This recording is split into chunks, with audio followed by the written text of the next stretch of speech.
వి gold trusted gold buyers తాకట్టులో ఉన్న బంగారాన్ని విడిపించి ఈ రోజు ఉన్న మార్కెట్ ధరకే కొనబడును. మరిన్ని వివరాలకు సంప్రదించండి 77107720.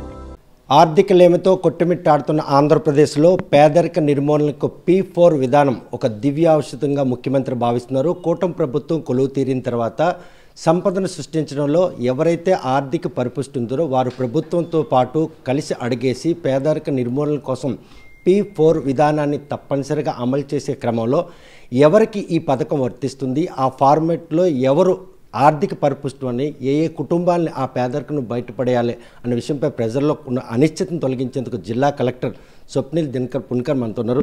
చూస్తే కనుక P4 ఒక సదుద్దేశం, కానీ జనాల్లో కావచ్చు, ఆర్థిక పరిపుష్టి ఉన్నటువంటి వ్యక్తుల్లో కావచ్చు, ఆ ఇద్దరి మధ్యన ఉన్నటువంటి ఒక ఏకాభిప్రాయం అనేది ఈరోజు లోపించే పరిస్థితి. ఏ విధంగా దీన్ని ప్రజల్లో అవగాహన?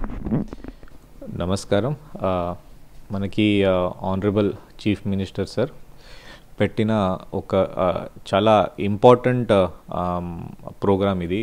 మనకి P4, మన అందరికీ P3 తెలుసు, ప్రైవేట్ పబ్లిక్ పార్ట్నర్షిప్.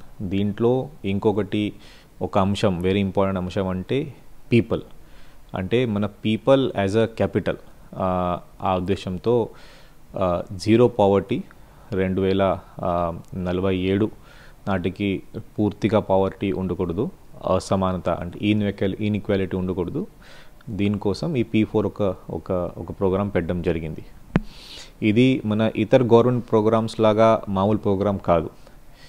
దీంట్లో మన మార్గదర్శి అంటే మనకి వాళ్ళకి ఒక మంచి అవకాశం వచ్చి, కొంతమంది సొసైటీలో ఉంటారు, అంటే ఫర్ ఎగ్జాంపుల్ నేను ఉన్నాను, మీరు కూడా ఒక మంచి రిపోర్టర్ ఉన్నారు, మంచి ఒక అవకాశం వచ్చి పైన వచ్చారు మీరు, బట్ కానీ అందరికీ బహుశా ఆ అవకాశం రాలేదు. చాలామంది ఇప్పుడు కూడా పూర్ ఉన్నారు, బహుశా అవకాశం రాలేదు ఏదో కారణం వల్ల, ఎకనామిక్ ఉండొచ్చు, సోషల్ ఉండొచ్చు. సో వాళ్ళకి ఆ అవకాశం రాకపోతే వాళ్ళు ఇప్పుడు కూడా అంటే below the poverty line, inequality ఇండెక్స్లో కిందగా ఉన్నారు. సో కాబట్టి ఇప్పుడు ఈ పైన ఉన్న ఒక 10% మంది, కింద ఉన్న 20%, అంటే మార్గదర్శి పైన కింద మనకి బంగారు కుటుంబం వాళ్ళు అడాప్ట్ చేయాలి. అడాప్షన్ అంటే మరి డబ్బు ఇస్తే లేకపోతే ఫైనాన్షియల్ రెస్పాన్సిబిలిటీ వస్తే అలా కాదు. అడాప్షన్ అంటే ఆ పావర్టీ నుంచి బయట ఎలా మనం తీసుకురావాలి, దీనికి ఒక హ్యాండ్ హోల్డింగ్ చేయాలి, అంటే మెంటరింగ్ చేయాలి. సో ఆ మెంటరింగ్ ఏదైనా ఉండొచ్చు. ఫర్ ఎగ్జాంపుల్ ఒక చిన్న రైతులు ఉన్నారు, ఒక స్మాల్ రైతులు, బహుశా ఒక 50 సెంట్ ఒక భూమి ఉంది వాళ్ళ దగ్గర, వరి వేస్తున్నారు. ఆ వరికి వాళ్ళు ఎంత చేసినా ఒక 20,000 కంటే ఎక్కువ ఒక సీజన్కి లేకపోతే ఒక సంవత్సరానికి రావు. కాబట్టి ఆ భూమికి వాళ్ళు ఇంకా ఎలా మంచిగా వ్యవసాయం చేయవచ్చు, దీంట్లో ఇంకా అడ్వాన్స్ టెక్నాలజీస్తో, లేకపోతే వరి నుంచి వేరే క్రాప్కి మారిపోయి అక్కడ కూడా మంచి అగ్రికల్చరల్ ప్రాక్టీసెస్తో వాళ్ళు ఎలా ఇంకా ముందుగా రావచ్చు, అదే హ్యాండ్ హోల్డింగ్ బై అక్కడ ఉన్న మంచి ఫార్మర్. ఈ హ్యాండ్ హోల్డింగ్ ప్రక్రియలో ఎవరైతే 10% అబౌవ్ పవర్టీ లైన్ కావచ్చు, బిలో 20, ఈ కమ్యూనికేషన్ మధ్యలో ఎలా అనుసంధానం అవుతుంది? పేపర్ ట్రాన్సాక్షనా లేకపోతే ప్రభుత్వ అనుమతులు ఏమన్నా? సో ఇప్పుడు ప్రభుత్వం అనుమతి గురించి ఏం లేదు, ఇది ప్యూర్లీ వాలంటరీ. మీరు రేపు లేకపోతే నేను ఈరోజు ఒక ఫ్యామిలీని దత్తత తీసుకుంటాను అంటే, అడాప్ట్ చేస్తాను అంటే, నేను ఆ ఫ్యామిలీతో మాట్లాడి వాళ్ళంతా అటేటా అంతా చూసుకొని ఈ P4 వెబ్సైట్లో వెళ్ళి రిజిస్టర్ చేసుకొని, ఆ రిజిస్ట్రేషన్ చేసుకున్న తర్వాత ఒక ఓటీపీ వస్తుంది, నా మొబైల్కి వస్తుంది. ఆ మొబైల్ ఓటీపీ ఎంటర్ చేస్తే ఆ మార్గదర్శి ఆల్రెడీ ఆ వెబ్సైట్లో మన బంగారు కుటుంబం రిజిస్టర్ అయిపోయారు. సో బంగారు కుటుంబం నేను అడాప్ట్ చేస్తాను, దీంట్లో క్లిక్ చేస్తే ఆటోమేటిక్గా కనెక్ట్ అయిపోతుంది. బట్ బిఫోర్ దాట్ మీరు చెప్పినట్టు ఫిజికల్ ఒకసారి కనెక్షన్ ఉంటే బాగుంటుంది. అదే మనం ఎలా చేసామంటే, మన గ్రామ వార్డ్ సచివాలయం సిబ్బందితో కింద స్థాయి మనం ఆ ఫాలోఅప్ చేసినాము. సో ఇప్పటికే మనకి జిల్లాలో ఒక 69,000 బంగారు కుటుంబం ఉంటే మ్యాక్సిమం ఆల్ బంగారు కుటుంబమ్స్ అడాప్ట్ అయిపోయారు. దీంట్లో కూడా అడాప్షన్ టెక్నిక్ చూస్తే, అంటే ఎలా అడాప్ట్ చేశారంటే, స్కిల్లింగ్కి చాలామంది ముందుగా వచ్చారు.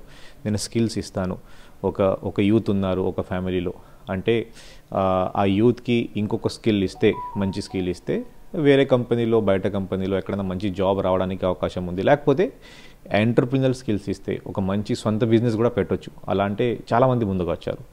ఇది కాకుండా మనకి స్కిల్లింగ్ కాకుండా హ్యాండ్ హోల్డింగ్ త్రూ మన మెడికల్ ఆర్ హెల్త్ ఎక్స్పెన్సెస్ నేను చూసుకుంటాను అలా కూడా వచ్చారు.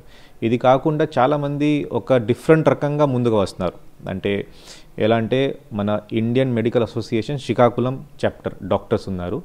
వాళ్ళు ఏం చేశారు అంటే ఆల్ ద వెల్ఫేర్ హాస్టల్స్లో ఉన్న ఆల్ ద యంగ్ అంటే అడోలసెంట్ గర్ల్స్, ఆ గర్ల్స్కి ఎనిమియా సంబంధించి లేకపోతే గైనిక్ సంబంధించి ఎటువంటి ప్రాబ్లం వస్తే ఇండియన్ మెడికల్ అసోసియేషన్ అండ్ ఈ మన gynaec association they are ready to adapt all those girls. So ఇది ఒక P4లోనే ఇంకొక తనం. ఇది కాకుండా డాక్టర్స్ ద్వారానే మనకి హాస్టల్స్లో అలాగే వెల్ఫేర్ హాస్టల్స్లో ఈ శానిటరీ నాప్కిన్స్ ఇవ్వడానికి వాళ్ళు ముందుగా వచ్చారు. ఒక నాప్కిన్కి బహుశా ₹4 ₹5 అవుతుంది. సో అదే వాళ్ళు శానిటరీ నాప్కిన్స్ మార్కెట్ నుంచి ప్రొక్యూర్ చేసుకుని అక్కడ ఇస్తారు. అదే మూడోది కొన్ని కంపెనీస్ ఉన్నాయి. ఫర్ ఎగ్జాంపుల్ ఒక కంపెనీ ఉంది ఉదయ్ ఆక్వా ఏం చేశారంటే మనకి జీసగడం మండల్లో ఒక పర్సన్కి ఒక ఫిష్ డెవలప్మెంట్ యూనిట్ ఇచ్చారు. సో కాబట్టి ఇప్పుడు ఇది రకరకాలు ఉన్నాయి. ఇప్పుడు మీరు చూడొచ్చు, మీరు ఒక పర్సన్కి ఫిష్ డెవలప్మెంట్ యూనిట్ ఇస్తే ఆ ఫిష్ దీని నుంచి వచ్చిన చేపలు వాళ్ళు మార్కెట్లో అమ్ముకొని వాళ్ళు బతుకు ఇంకా మంచిగా రావచ్చు. ఇది కాకుండా ఈ మెడికల్ ఎక్స్పెన్సెస్ చాలా ఎక్కువ అవుతున్నాయి కాబట్టి కొంతమంది అంటే పవర్టీ వైపు వెళ్ళొచ్చు. సో ఆ మెడికల్ ఎక్స్పెన్సెస్ డాక్టర్స్ చూసుకున్నారు కాబట్టి అప్పుడు ఆ మెడికల్ వైసెస్ ఎక్స్పెన్సెస్ చేయడానికి వాళ్ళకి అవసరం లేదు. వాళ్ళు నిజంగా ఉన్న వాళ్ళ ఎడ్యుకేషన్ మీద అలాగే వాళ్ళు ఇంకా డే టు డే యాక్టివిటీస్ మీద ఇంకా వాళ్ళు ఎక్స్పెన్సెస్ చేయవచ్చు. అంటే వాళ్ళ దగ్గర ఉన్న డబ్బు ప్రాపర్గా ఖర్చు పెట్టవచ్చు. అంటే పేదరిక నిర్మూలనకు మాత్రమే ఇది దోహదపడడంతో పాటు ప్రభుత్వ సెక్టార్కి సంబంధించినటువంటి కార్యాలయాలను కూడా ఈరోజు P4లో భాగంగా డెవలప్మెంట్ చేస్తూ అక్కడ కార్యాలయంతో పాటు కమర్షియల్ ఇన్కమ్ జనరేట్ చేయడానికి కూడాను శ్రీకాకుళంలో ఒక ప్రతిపాదన ఉంది. లైక్ మున్సిపల్ కాంప్లెక్స్, మున్సిపల్ కార్యాలయం కావచ్చు, పెద్ద మార్కెట్ కావచ్చు, ఇవన్నీ కూడా P4లో భాగంగానే ఈరోజు కంట్రిబ్యూషన్ కోసం ఆహ్వానిస్తుంది. నిజమే? ఎస్, అంటే P4 అంటే ఎగ్జాక్ట్గా P4 కాదు, అదే PPPA మన public private partnership. But yes, అక్కడ కూడా P4 కోసం ఎవరు కానీ ముందుగా వస్తే వెరీ వెరీ వెల్కమ్. చాలా మంచి ఐడియా అదే. సో మన మున్సిపల్ ఆఫీస్ మీ అందరికీ తెలుసు, అది ఒక సెంట్రల్ లొకేషన్లో ఉంది. మున్సిపల్ ఆఫీస్ చూస్తే అదే డైలపిటెడ్ కండిషన్లోనే ఉంది. సో కాబట్టి కొత్త మున్సిపల్ ఆఫీస్ కట్టడానికి మనకి చాలా అవసరాలు ఉన్నాయి. మన ఆంధ్రప్రదేశ్లో ఎక్కడైనా చూస్తే మున్సిపల్ ఆఫీస్ అంటే మున్సిపల్ కార్పొరేషన్ ఆఫీస్ అంటే పక్కన ఒక షాపింగ్ కాంప్లెక్స్ ఆదాయం రావడానికి. ఇది కాకుండా మనకి పబ్లిక్ కోసం అక్కడ PGRS అవ్వచ్చు, లేకపోతే అక్కడ పూరసేవ, గతంలో పూరసేవ ఉండేది, అలా కౌంటర్స్ ఉండొచ్చు, అది మనం కడతాం. సో అదే అప్పుడు కూడా మనం అంటే గవర్నమెంట్ డబ్బు నుంచి మనం ఈ షాప్స్ కట్టాం. బట్ కానీ ఇప్పుడు మీరు చెప్పినట్టు మనం షాప్స్ ఈ గుడ్ విల్ ఆప్షన్ కింద పబ్లిక్కి ఇస్తూ పబ్లిక్ ద్వారా అమౌంట్ తీసుకొని ఆ ఇన్వెస్టర్ ద్వారా అమౌంట్ తీసుకొని మన ఆ షాప్స్ కూడా మనం కట్టవచ్చు. దీనిపైన మన మున్సిపల్ కార్పొరేషన్ బిల్డింగ్ కూడా కట్టవచ్చు. దీనికి ఒక DPR ప్రిపేర్ చేయడానికి APUIML Andhra Pradesh urban infrastructure limited ఇది ఒక సంస్థ ఉంది, స్టేట్ గవర్నమెంట్ లెవెల్లో ఉంది. వాళ్ళకి ఒక ప్రపోజల్ కూడా మనం పెట్టాం. త్వరలోనే అక్కడ నుంచి DPR ప్రిపేర్ చేస్తే పబ్లిక్కి కూడా మనం ఆహ్వానిస్తాం. ఎవరు కానీ ముందుగా వస్తే మన షాప్ కట్టేసి వాళ్ళకి ఇస్తాం. మిగతా బిల్డింగ్ మనం మున్సిపల్ కార్పొరేషన్ అవసరాలు బట్టి మనం వాడతాం. ఇదే విధంగా వేరే షాపింగ్ కాంప్లెక్స్ ఉంది, మన RTC బస్ స్టాండ్ ఉంది, చాలా ఉన్నాయి. అది మనం P3 అంటే PPP విధానంలో P4 విధానంలో కూడా ఒకవేళ సాధ్యమైతే అది కూడా మనం డెవలప్ చేయవచ్చు. చూస్తే కనుక అదే ప్రపోజల్ కనుక DPR ప్రిఫర్ అయితే కొంత అనిశ్చితి కూడా ఉంది. ఏదైతే ఇన్వెస్టర్ ఉన్నారో ఇన్వెస్టర్కి అది వశం అయిపోతుంది. ఆ గేటు తాళాలు ఆయన దగ్గర ఉంటే వారికి ఎవరికి ప్రభుత్వానికి ఆధిపత్యం కోల్పోయింది, ఇన్వెస్ట్ చేశారు కాబట్టి ఆయనకు హక్కు ఉంటుంది. ఈ అనిశ్చితి తొలగించాలి. సో ఇప్పుడు క్లియర్గా మనకి PPPకి మనం ముందుగా వెళ్తే ఆ ఆస్తి ఆ థర్డ్ పర్సన్కి అయిపోతుంది, అలా కరెక్ట్ కాదు. అదే మనం వాళ్ళకి మన మున్సిపల్ రూల్స్ ప్రకారమే మ్యాక్సిమం ఒక 25 సంవత్సరం వరకు 25 ఇయర్స్ వరకు మనం వాళ్ళకి లీజ్కి ఇస్తాం. ఇప్పుడు మన నార్మల్ మున్సిపల్ షాప్ ఉంటే కూడా మనం అలాగే చేస్తాం. నార్మల్ మున్సిపల్ కమ్యూనిటీ కాంప్లెక్స్ ఉంటే లేకపోతే కమ్యూనిటీ హాల్ ఉంటే అది కూడా మనం అలాగే చేస్తాం. సో కాబట్టి ఆ పర్సన్ ముందుగా వచ్చారు, ముందుగానే మనకి అప్ఫ్రంట్ అమౌంట్ ఇచ్చారు, వాళ్ళకి ఆ షాప్ మనం ఆప్షన్ బేసిస్లో మనం ఇస్తాం. అమౌంట్ కూడా ఆప్షన్ బేసిస్లోనే ఇస్తాం. అంటే ఇద్దరు వచ్చారు, ఎవరు ఎక్కువ అమౌంట్ ఇస్తారో వాళ్ళకి మనం ఇస్తాం. అది కూడా మనం లీజ్లోనే ఇస్తాం. ఆ లీజ్ కండిషన్స్లో ఉంటాయి, ఈ అమౌంట్ మీరు అంటే రెంట్ దీనికంటే ఎక్కువ తీసుకోకూడదు, అలా అంటూ ఉంటాయి.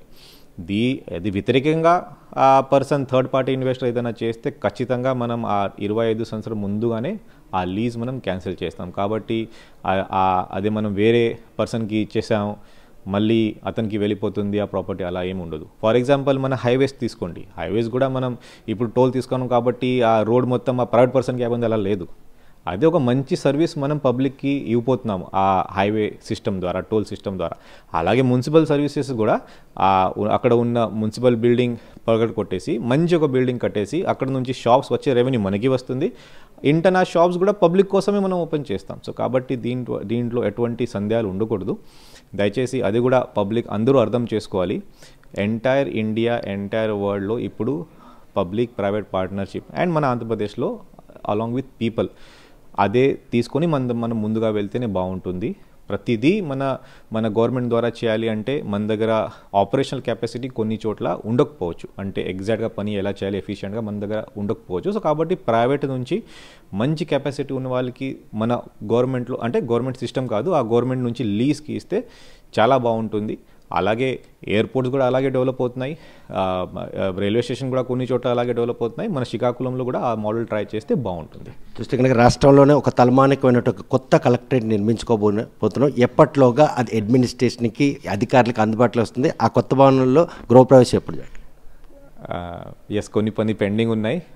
ఒక ఇంటిగ్రేటెడ్ కలెక్టరేట్ కాంప్లెక్స్ అదే. సో దాదాపు ఒక 72 డిపార్ట్మెంట్స్ అక్కడే ఉంటాయి నాతో పాటు. అంటే నేను ఒక డిస్ట్రిక్ట్ కలెక్టర్ హోదాలో ఉండి నేను, అలాగే joint collector and maximum departments district అడ్మినిస్ట్రేషన్లో అక్కడే ఉంటాయి. సో ఒక పబ్లిక్ ఒకవేళ డిస్ట్రిక్ట్ కలెక్టరేట్కి వస్తే మిగతా ఎక్కడ చోట్ల వెళ్ళకుండా మనం ఆ బిల్డింగ్ మనం ఉపయోగించవచ్చు. బట్ కానీ ఇంకా లోపల పని ఇంకా చాలా పెండింగ్ ఉన్నాయి. ఈ మెయిన్లీ ఫైనల్ ఫినిషింగ్ టచెస్ ఒక 2 నెలలు ఇంకా ఎక్కువ పడవచ్చు. ఇది కాకుండా బయట కూడా కొన్ని పార్కింగ్, తర్వాత రోడ్, ఇది కాకుండా మన సోలార్ లైటింగ్ మనం పెడతాము, సోలార్ పవర్ ప్లాంట్ కూడా మనం పెట్టబోతున్నాము. సో ఇలాంటి కొన్ని అంశాలు ఉన్నాయి. సో 2 months పడుతుంది ఇంకా. సో కాబట్టి దీని తర్వాత ఒక మంచి బిల్డింగ్ మన పబ్లిక్ కోసం మనం ఒక గ్రాండ్ వేలో మనం ఓపెన్ చేస్తాం. చూస్తే కనుక ప్రస్తుతం ఏదైతే P4 విధానం పేదరిక నిర్మూలన కోసం ఆంధ్రప్రదేశ్లో ఇది ఒక కొత్త విధానం, దేశవ్యాప్తంగా అమలు ఉన్నటువంటి ఆ విధానాన్ని ఆంధ్రప్రదేశ్లో ఇంప్లిమెంట్ చేయడానికి మాత్రం జిల్లా కలెక్టర్గా తనంతగా జిల్లా ప్రజలు ఎవరైతే 10% సంపన్నులు ఉన్నారో వారు మాత్రం బిలో పవర్టీలని ఒక 20% ప్రజలకు మాత్రం వారి పేదరికాన్ని తొలగించడానికి అడాప్ట్ చేసుకోవాలి.